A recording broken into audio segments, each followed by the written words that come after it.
you with some white lady that been getting on my nerves. Do I look white to you, ma'am? Welcome back to Tia on Tour. Once again, I went MIA for a couple weeks. Last that y'all knew, I was painting the RV, which is halfway done. You can see some of the work I did behind me. I'm not all the way done. I had to put the RV in the shop for like a week, and then, you know, things just been going on. I ended up going up to, Mackinac City in Michigan, to meet up with one of my biggest friends who moved to Michigan the same time that I did. And, you know, I've been working and doing a lot of different stuff. And next week I'm actually going to Philly with my cat, which I plan on filming.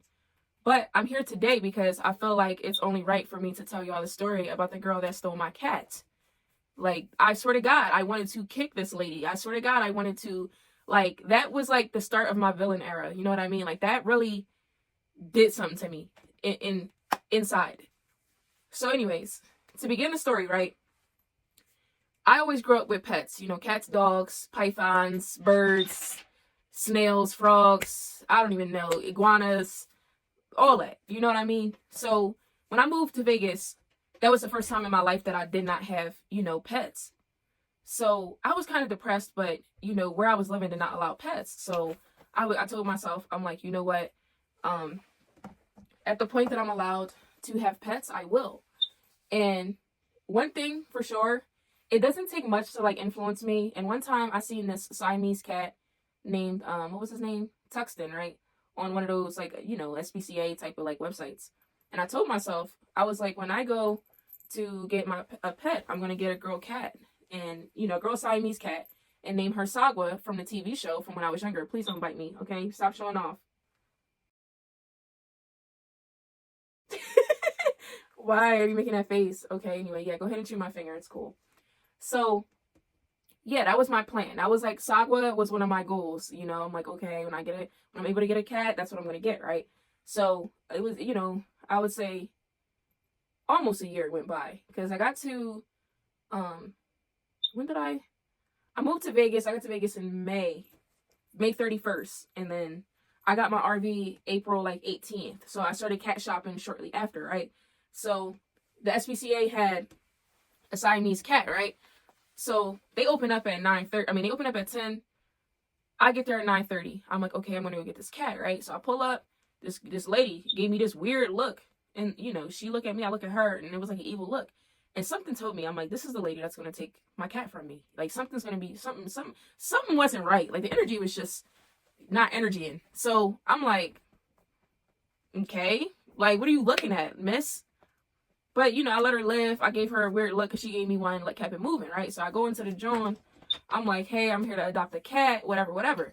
She told me, you know, cat adoption is open till 10, which, you know, that's what the thing said. They don't open till 10, whatever. So she told me to sit right there. I sat in the lobby like I should have. Now, it was a whole bunch of foot traffic in there because people was doing dog training, this training, that training, whatever. So I never really monitored who was exactly going back to the cat adoption part, right?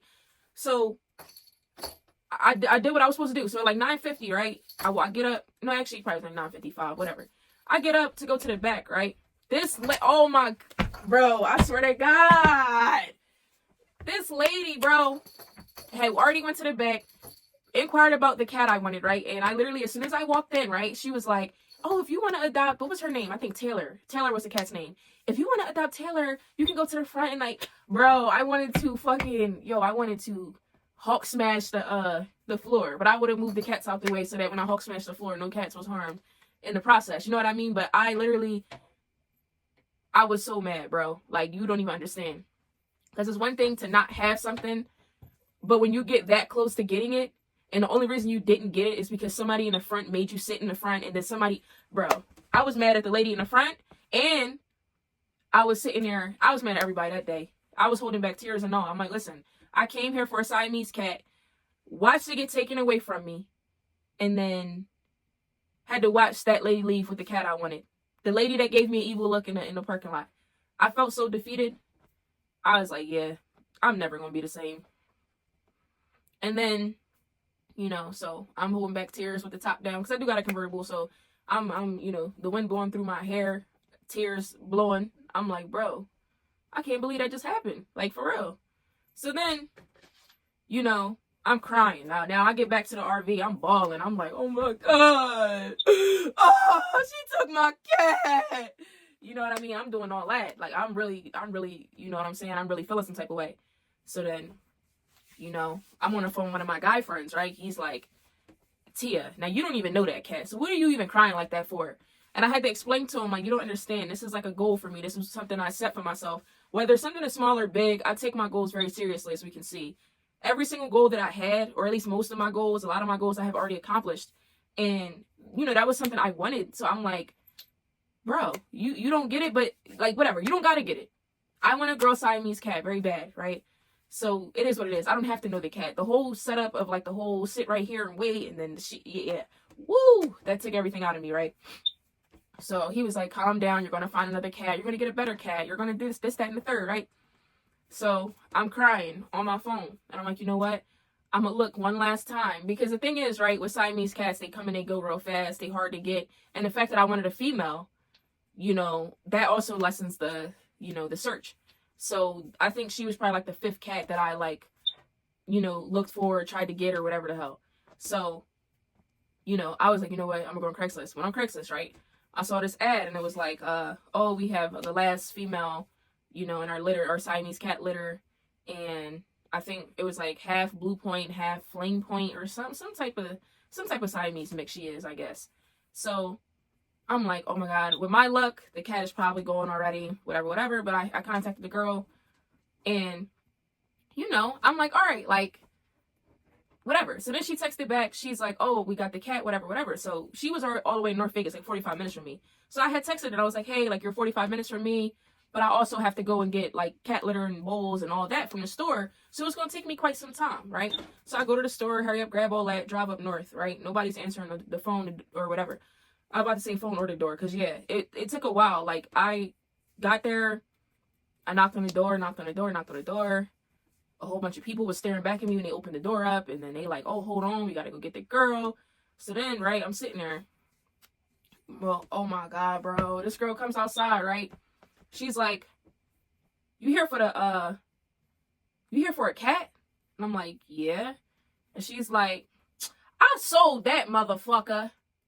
Wait, no, wait. I gotta do it better than that. She is like, I sold that motherfucker. That's what she did, right? So then I'm looking at her and I'm like, what do you mean by that? Like, I'm not, this not registering. I'm like, you sold the cat. She like, yeah, I sold it because, bro, see, look, I'm about to sell you right now. Cause what would like, anyways, right? That just threw me all the way. Like, come on, like, see, this is what I'm saying. You know what? The video rolling, so I'm not even worried about that right now. But yeah, she was like, I sold the cat because you said you was 45 minutes away, and that was like 2 hours ago. And I'm like, well, I told you I was 45-minute drive out, but I had to go to the store first. She was like, oh well. Okay. And I'm like, you know what? I wanted to deck her too. I wanted to do something to her too, but I had to hold it back because I'm like, you know what? I'm at her house right now. It's too many people in that house. I can't fight all of them over a cat I don't know, another cat I don't know.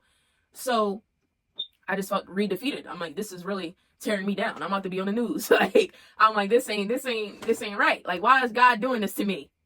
Did I deserve that? No. So anyways, right, I'm in the car feeling dumb. Just like, bro, I guess it's not meant for me to have a Siamese cat, right? So then, right, she come outside. She's like, hold on. Are you talking about the white cat? And I'm like, yeah, the only cat that we spoke about. Why did this girl say, bro, I can't even take that serious, bro. Why did she say, my fault, I thought you was some white lady that been getting on my nerves? Do I look white to you, ma'am? And all jokes aside, the girl was white herself. So I'm like, for one, in no way, shape, or form would any white or black person ever think that I'm white. That was the worst, like, excuse you could have ever came up with. Like, what? Are you okay, ma'am? Are you blind? Like, but you know what? I'm like, you know what? Let me just shut up and get my cat and roll. Like, I don't care if you think I'm white, black, purple, green. I'll be whatever you want. I could be a mixture of those, but I just want the cat. So she like, yeah, some white lady been blowing my phone up, acting crazy. And that's another thing how I knew that was an excuse, because when she came outside the first time, she already had mentioned the whole 45-minute drive thing and all that. So now you just be a phony. But I'm like, all right, you know what? I'm going to let her be phony. Just give me my cat, bro. So she came out with the cat. you know, I had her ever since. That been, you know, I love Sagwa. I'm glad that I have Sagwa, and Sagwa gets to travel with me and live a life that most cats don't live. And I'm grateful to be able to give her that. And I also do think sometimes, like, if I would have got that other cat, how, you know, like, damn, I would have gave that cat this lifestyle. But, you know, I think, you know, Sagwa just got lucky, and she ended up being the cat that gets to roll with me on these trips and, you know, get top quality food and top quality not life insurance, but pet insurance. Which I guess technically is life insurance because it covers after death too, like cremation and whatever. We're not gonna go there. But still, you know, I get to give her like a good life. And I'm grateful for her. And Sagwa keeps me sane. Sagwa is, you know, obviously I'm lonely out here by myself, basically. So, you know, it's nice to have Sagwa with me because Sagwa is very clingy and she likes being around me. And no matter what, when I come through the door, she's always sitting there. You know, it don't matter. Like, she could be fresh out of sleep. She's going to sit there and greet me at the door. It don't matter what I'm doing, cooking, cleaning, if I get in the shower, she want to jump in the shower. Like, she do not want to be anywhere but where I'm at. You know what I mean? Also, Sagwa doesn't meow either. And at first I thought she couldn't meow. I thought she was like on mute. I'm like, I don't know what, like, she don't got a voice. But then I realized the very first day that I got her from that girl, the whole ride back to the RV, she was yapping, you know, meow, meow, meow, meow, meow, meow. That's all you heard the whole time, right? Then from there, she just shut up. So I feel like I take care of her to that degree to where she don't even need to say nothing because it gets done. You know what I mean? She don't say nothing. But then I did start to panic and be like, damn, like, why she don't talk? Like, that's weird. I never met a cat that just don't talk for real. So then I started meowing at her. She never meowed back at me. So I'm like, she's probably looking at me like I'm a weirdo. Like, yo, what are you saying, bro? Like, that's not even how you do it. Like, that's weird. But I noticed that if I'm away from her, she does meow because when I had to lock her in the bedroom to paint like the living room area, that's when she meowed. And I think it's because she's away from me that she's calling out to me like, yo, where you at? Because other than that, she has nothing to say. And I'm like, I'm just that elite of a cat owner to where she just, you know, it ain't nothing to say. You get fed correctly. You get to go outside for walks. You get to do what you want. Well, I don't like when she jump up where the kitchen area is. I think that's too much, but whatever. You know, it's not like I don't really do nothing to her. She get to sleep with me, you know. I mean, yeah, like you got it. You got a good life, Sagwa. I almost ain't give you that, but you got it. You know what I mean? Like you got lucky because I almost got a whole nother cat, a couple other cats actually.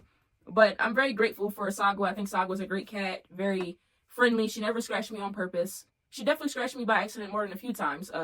By doing stupid stuff like swinging off of the cabinets and then cracking her head on the floor and like on the way down she'll like fall on me, scratch me like while falling, like all stupid stuff like that. Like, it's just like, girl, calm down.